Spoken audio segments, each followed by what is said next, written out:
Hey, it's Mike from Junkyard Crafts and Builds, and this is the impressions video for the G.I. Joe Classified Series number 139, Chip, Raptor, Talon, and General Ledger. Now, the package figure you see before you is going to be one of many giveaways that I'm going to have on my 1K subscriber celebration stream happening in November of 2024. So if this is your first time checking out my videos, thank you. I would encourage you to check out the rest of the channel. I have a variety of videos covering different action figure brands, Transformers, and if I've earned your subscription, I greatly appreciate it. Again, thank you very much for watching. Let's get into this impressions.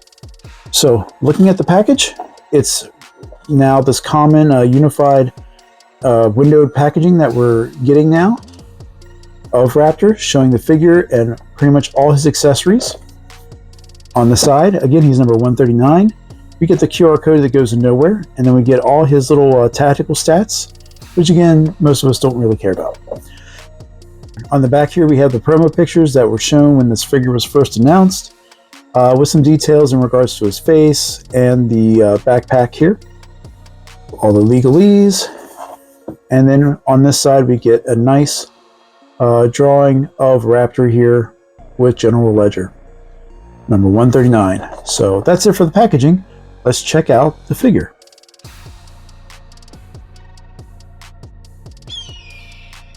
Before we start going through this figure, I always kind of like to do a retrospective about the character, where we've seen him in regards to the vintage toys, any other media that this character was in back in the 80s. Kind of back and forth on it, whether people like actually listening to the retrospectives or they just kind of click past to go right to the figure. Let me know in the comments below. Do you like these retrospectives? Are they a waste of your time, or do you find them kind of enjoyable and reminding you of what we had in the past with figures like this? And if you're new to the Classified Series or G.I. Joe in general, does it help you learn a little bit more about the figure you're buying? So anyway, I want to give my usual shout outs as part of my research on Raptor, mainly to JLS Comics, Yojo Media, and Joepedia, because there's no way I could access all the information about this character unless I was able to use these resources. So as one of Cobra's most, let's say, interesting additions to the organization is the predatory poacher and preparer of ledgers, Raptor.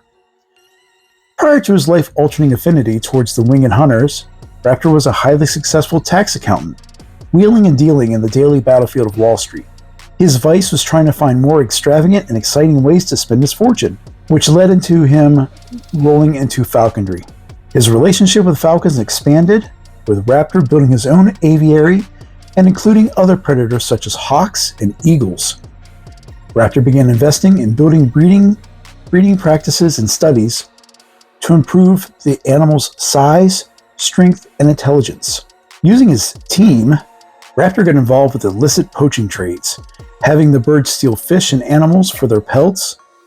He even used them to attack other birds of prey's nests for eggs, and then sell them back to dealers at elevated prices. As his new business improved, so did his boldness, culminating in Raptor raiding a valuable Cobra mink farm. But this time his heist was stopped by the arms dealer for Cobra, Destro. Instead of eliminating Raptor, Destro instead seized the opportunity to utilize Raptor's unique tools. Raptor was offered an opportunity: death or join Cobra. Raptor immediately joined their ranks. He teamed up with the mad scientist Dr. Mindbender on further genetic manipulation on the birds for Cobra. Bonding the birds' claws with steel tips and coating them with a nerve toxin, Raptor's birds can be used for things like guarding Cobra installations, security, and even assassination attempts. Regarding his garish garbs, one would assume his sanity was in question. However, that's far from the case, as his skills in accounting and tax law have kept all the operations he oversees lucrative in providing necessary funds into Cobra's coffers. When asked why he dresses the way he does, his response was simply that his appearance made the birds respond better to him.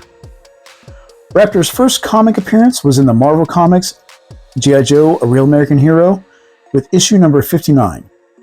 Showcasing his skills in financial analytics, Raptor is introduced and hacks his way into the U.S. Army bank records and traced the G.I. Joe Tunnel Rat's transactions as he and other Joes were traversing across the country from Utah to Colorado. Raptor and his flock tracked the Joes to the highway. The birds tracked the convoy, and Cobra Commander attacked them in his Cobra Pogo assault vehicle.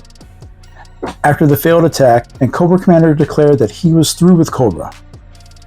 When he turned his back to walk away, Fred 7 shot the commander in the back and assumed the role of the commander in his new battle armor. Raptor was also instrumental in the scheme to revive the original Cobra Commander. After detailing the location of the body to Billy, he was on hand and made a deal with Dr. Mindbender and Zartan to take down Fred 7 and give the Cobra Commander's body to them for resurrection. When they arrived to retrieve the body, the original Cobra Commander showed up. As the issue and storyline continue on, Fred 7 was captured and thrown into a cargo ship. Dr. Mindbender and Raptor were double-crossed by the Cobra Commander and also thrown into the cargo ship with Fred, and the ship was set inside a mountain, which was subsequently brought down upon them. 1 year later, Raptor and Dr. Mindbender's body was found in the ship by Cobra troops. Cause of death was botulism due to spoiled food left on board the ship. While Raptor's life ended on the ship, we'll see in issue 140, Dr. Mindbender was brought back to life. Raptor's only animated appearance was for a vintage commercial for G.I. Joe toys in 1987. Raptor's vintage toy was released in the 6th series of the G.I. Joe A Real American Hero toy line in 1987. His first release's only accessories included a non-articulated brown falcon with affixed clawed feet to attach to his wrist or forearm. He also came with a brown backpack with soft good wings and a style of a cape. In 1987, we saw in the toy line that this was a point where things started going from basic military stuff to a little more sci-fi and techno fantasy, with addition of figures like Raptor and even crazier accessories, vehicles, and other playsets. Raptor's other release prior to the Classified series was in 2017 as part of the G.I. Joe Collectors Club. With this second release, I feel that is where this figure's influence really came into the stylized look of the Classified series figure we have in front of us. With the inclusion of the tech-based wing apparatus, additional weapons now, and just the overall style and decoration of Raptor. So that's the retrospective of this character and his sad demise in the G.I. Joe comic book line. But we're here now to look at the newest release, number 139, Raptor. So let's get into it.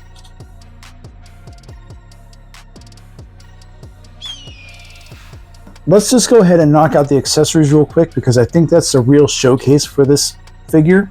We've got our Raptor headdress, soft pliable PVC, but it's actually very nicely decorated here. Definitely got, it's in this brown plastic, but it has a black wash and paint here across parts like the top of the head and on the side, really giving it some depth. So that's a nice touch. The beak is very nicely sculpted and the eyes look really good. And that can go quite easily onto Raptor's head. To finish that look, we have a pistol. Similar to what we've seen before, it's got this kind of silver gunmetal look here on the top of the gun. It's blast effect compatible, and it's actually pretty firm. What's a G.I. Joe character without a blade? And we have, again, the same gunmetal here on the blade itself. Grip, hilt, pommel, all in black plastic. It's firm as well, but obviously there's going to be a little pliability here for the blade, but really it's pretty straight, so that's a good thing. We have a pair of these hand bladed weapons.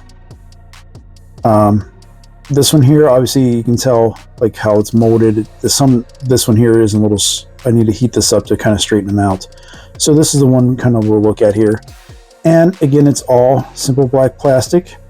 Got this grip here to slide between the fingers and the thumb to hold them in place.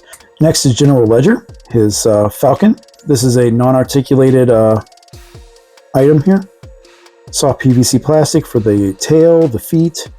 The head doesn't even move, but we have this nice little cap on top of the Falcon Again, we got this two-tone brown plastic with paint across the wings here and this darker brown black.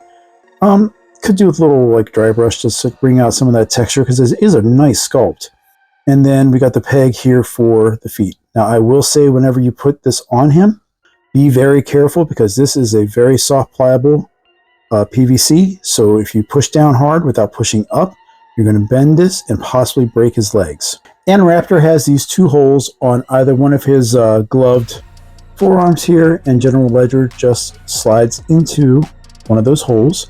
The final accessory, and I think the realest selling point for this figure, is this accessory here, the rip wing. It is a really nicely articulated tech backpack shaped like wings, though I do think that the wings are a little small for a person of Raptor's size. Anyway, it is made out of this tan plastic with really nicely painted details on here, such as the bottom part of the wing here, the tail. We have some nice sculpted in parts here on each of the wings. And on the farthest feathers, they end in that same gunmetal paint scheme, kind of simulate blades at the end. In the middle here, we have kind of like their thrusters for the backpack itself, CM2, and then rip wing across here. We have simulated exhaust port here, which I believe is what this is supposed to represent. On the other side of the wing set, we have these turbines that I assume provide lift and everything else. We have articulation as well. The wings are on a swivel here. They can go up that far, and they can pivot down this far to where they block into the rest of the sculpt. We have 3 more articulation points on each wing.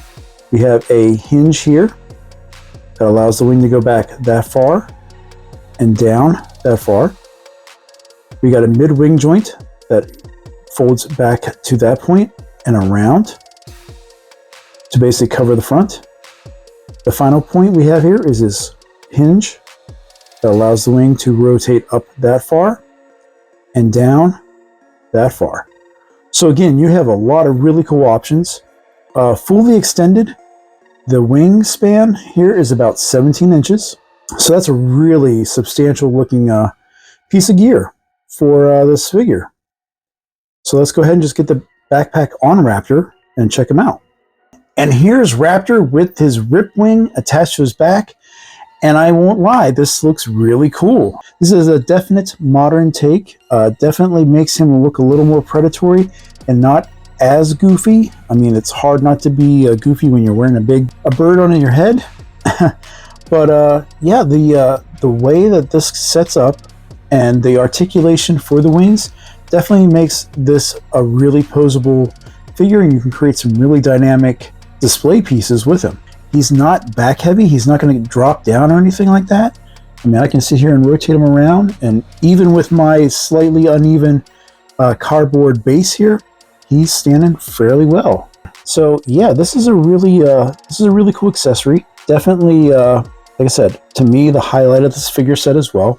Not too bad for the accessories. So let's just go ahead now and start looking at the figure a little more closely.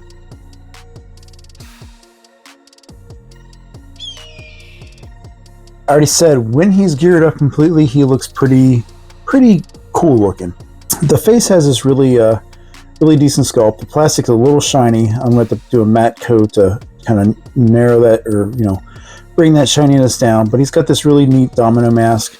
There's a little bit of deco there, silver accents on the top. Face isn't too crazy looking, and we got the slick backed hair, kind of similar to what we would see for a bird of prey. I think they're really on the nose with a lot of this theme, going down to this longer piece of hair in the back. Body wise, we have a lot more of tattoos going across here. These kind of help flesh out the decoration. If not, he just have a pale body here. So we have these tattoos on both arms, which are identical. And we got these 2 sets of vertical lines coming down. And if you stretch the PVC here, you can see the kind of wrap around and widen up here at the top of his shoulders. Then across the back, we have a series of tattoos, kind of looking like bird feathers, running down his back completely. And even if you bend forward, you can see that the deco goes into the ab crunch here. So, and down to the bottom of his back. This softer PVC overcoat can be removed. And we got a very Texas-sized belt buckle here going onto his black trousers, which has a nice sculpt, texture across here. So yeah, the gauntlets themselves are a movable piece here, so you can rotate those around on the forearm. And then we got our hands, which we'll go through articulation real quick when we get to it. Going back to the pants, we go down to these really ornate, nicely sculpted boots. They're nice and high. Got some more of these feather decorations here at the top of the boot. We have this bird foot decoration across the front of the boot, going down to 3 claws, going over his toes. So aesthetics-wise, I mean, he's pretty interesting. But let's see how articulation goes.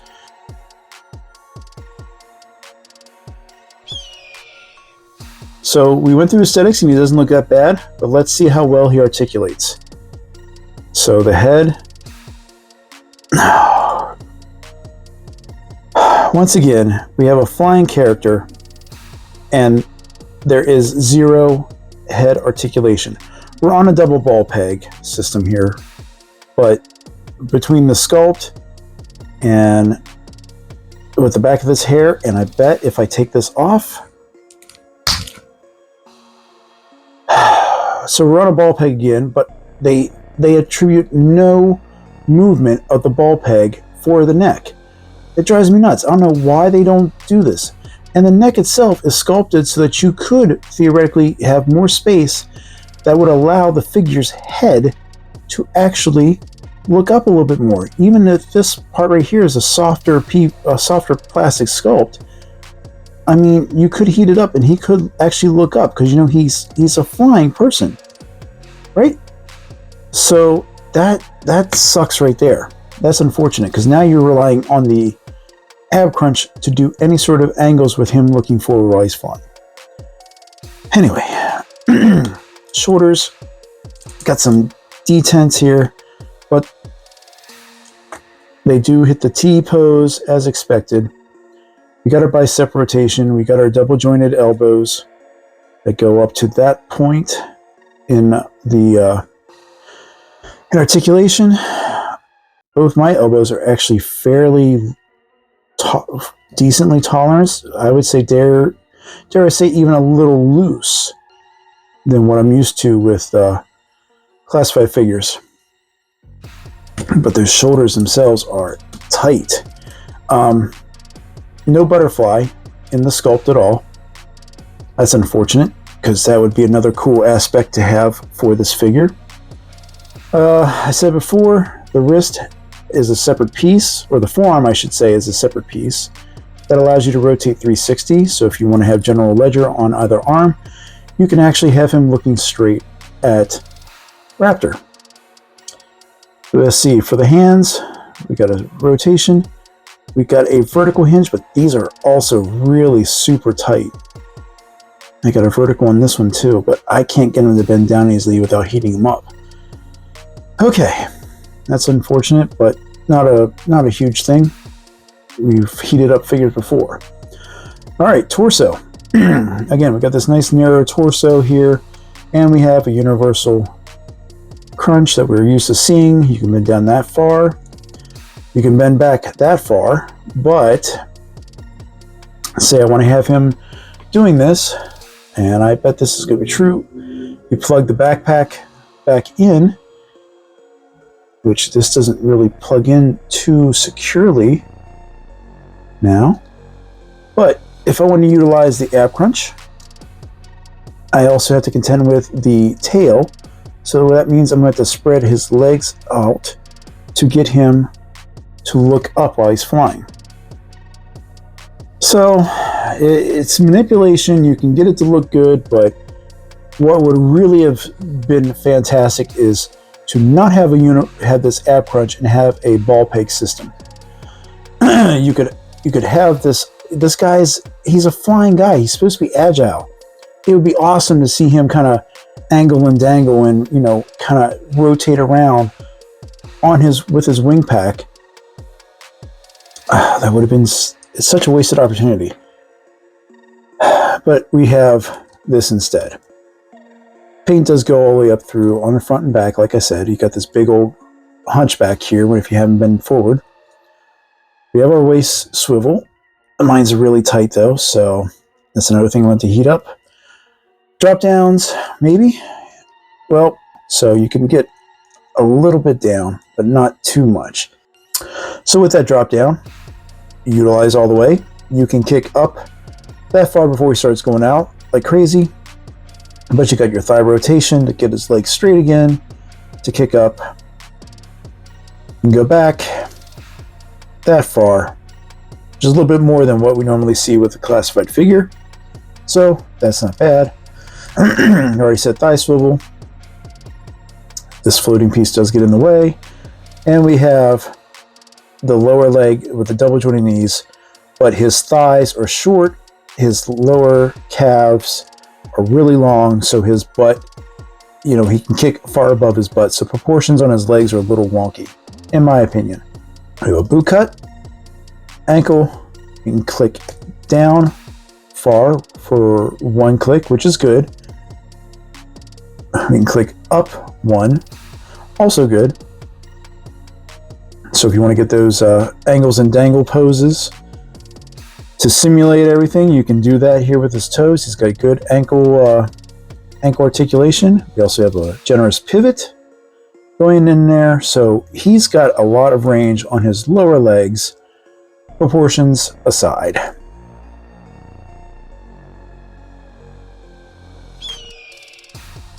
Here's Raptor with two male bucks. We have the Retro Cardback Cobra Commander and the Valaverse Garrison Cavalry reissue. Here he is with a series of female bucks with Zorana, Storm, Eclipse, and the chick from Andor. And just for a little bit of fun and cross-pollinating the stream, and I'm sure I'm going to upset someone with it, but I don't care because this looks badass. I said that the wing set looked a little small for Raptor because of he's being a male, but putting it on a figure like Eclipse here, what I really like is like how the tan on the rip wing matches the tan for the most part on her body, and I think it fits in really well. It really gives me that kind of a Angel of Death Valkyrie type of look. So if you do decide to pick up multiples of these figures just for the backpack, you know that you can kind of get them across and get it looking good for a variety of figures.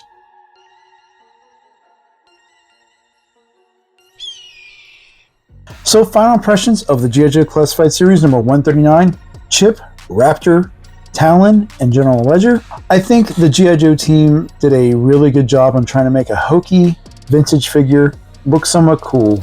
The Techno backpack is really what sells this figure, I think, for most people. Not only the fact that it has really substantial articulation and a good looking sculpt, but it definitely can be utilized across other characters in G.I. Joe, Valaverse, whatever your 1/12 scale figure choice would be. I do have some minor nitpicks in regards to, once again, engineering and articulation. I do feel like it should have been a dumbbell set for the torso versus a universal hinge. The neck, I don't know what to tell you. Just look at the next series of customs on YouTube on how to cut away the back part of the neck so you can actually get the head to look up a little bit. It would have been cool to have a little more of an expressive face with Raptor instead of this kind of passive one. I really think having him with a screaming face, kind of like he's screeching, would have looked pretty cool. It definitely would have created a more dynamic, aggressive profile, I think. The only weak point here is General Ledger, and that's because he's a soft PVC, and these legs could be prone to breaking if you're not careful plugging him on the forearm pegs. So would I recommend him? Yeah, I think he's a good addition. The only detriment I see that may work in your favor if you decide to hold out is that he is priced around $35, which is the same as Metalhead from the last wave. And if you were patient, you saw that at big box stores like Target and such, Metalhead started going on clearance relatively quickly, getting down, I think, to like $17. I think I saw him at the cheapest at a Target. So again, if you like him and you're a completionist, you're going to grab him. If you want to wait, you can run that chance. I don't think you're going to see him go to Ollie's or Ross or anything like that, but I do think you'll see him reduce in price here as we get closer towards the end of the year, as more holiday rotations and planograms come into place. With that being said, that's everything for this impressions video. If you like this video and such, please click that like button, leave a comment. I love interacting with you guys. Let me know, are you going to pick up Raptor? Are you going to wait? Do you find him hokey? Let me know. And if I've earned your subscription, again, I thank you so much for it. It takes a second of your time, but it helps out the channel a lot. And like I said, it already puts you in the running for the giveaway for another copy of this figure. So until next time, everyone, thank you for watching, and we'll talk again soon. Bye.